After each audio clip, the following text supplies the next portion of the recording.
ପାଣ୍ଡିଆନଙ୍କ ସପକ୍ଷରେ ପୁଣି ବାହାରିଲେ ନବୀନ, ଖବରକାଗଜ ରିପୋର୍ଟକୁ କଲେ ଖଣ୍ଡନ। ଇଂରାଜୀ ଖବରକାଗଜରେ ପାଣ୍ଡିଆନ ଓ ବିଜେଡିକୁ ନେଇ ପ୍ରକାଶିତ ଖବର ଖଣ୍ଡନ କରିଛନ୍ତି ନବୀନ।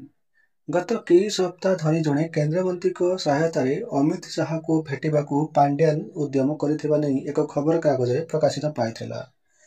କେବଳ ଏତିକି ନୁହେଁ, ବରଂ ବିଜେଡିରେ ଫାଟ ସୃଷ୍ଟି କରିବା ସହ ରାଜ୍ୟରେ ବିଜେପି ସଂଗଠନକୁ ଶକ୍ତିଶାଳୀ କରିବା ସହଯୋଗ କରିବେ ବୋଲି ବିଜେପି ନେତୃବୃନ୍ଦଙ୍କୁ ଅଫର ଦେଇଥିବା ନେଇ ଖବରକାଗଜରେ ପ୍ରକାଶିତ ପାଇଥିଲା।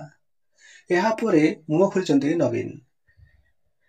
ନବୀନ ସୋସିଆଲ ମିଡିଆ ଆକାଉଣ୍ଟରେ ଏକ୍ସରେ ଏକ ପୋଷ୍ଟ ସେୟାର କରି ନବୀନ କହିଛନ୍ତି, ଏହା ସମ୍ପୂର୍ଣ୍ଣ ମିଛ, ଉଦ୍ଦେଶ୍ୟ ପ୍ରଣୋଦିତ, ଭ୍ରାନ୍ତକାରୀ ଏବଂ ମାନହାନି କଲାଭଳି ଖବର। ପାଣ୍ଡିଆନ ନିଜର ଦକ୍ଷତା, ନିଷ୍ଠା, ସମର୍ପଣ ଭାବନା ନେଇ ଉଭୟ ରାଜ୍ୟ ଓ ଦଳ ପାଇଁ କାମ କରିଛନ୍ତି। ଏହି ସେବା ମନୋବୃତ୍ତି ପାଇଁ ପାଣ୍ଡିଆନ ଜଣାଶୁଣା ବୋଲି ନବୀନ ନିଜ ଏକ୍ସ ଆକାଉଣ୍ଟରେ ଉଲ୍ଲେଖ କରିଛନ୍ତି। ଏହା ପୂର୍ବରୁ ବିଜେଡିର ପରାଜୟ ପାଇଁ ପାଣ୍ଡିଆନଙ୍କୁ ଦାୟୀ କରାଯାଇଥିବା ବେଳେ ସାମ୍ନାକୁ ଆସି ନବୀନ କ୍ଲିନ୍ ଚିଟ୍ ଦେଇଥିଲେ ଏବଂ ନବୀନ ପୁଣି ଥରେ ସମାନ ଆଭିମୁଖ୍ୟ ଦେଖାଇ ବାର୍ତ୍ତା ଦେଇଛନ୍ତି ଯେ ପାଣ୍ଡିଆନ ରାଜନୀତିରୁ ସନ୍ନ୍ୟାସ ନେଇଥିଲେ ମଧ୍ୟ ତାଙ୍କର ସୁରକ୍ଷା ଦାୟିତ୍ୱ ସେ ନିଜେ ନେଇଛନ୍ତି।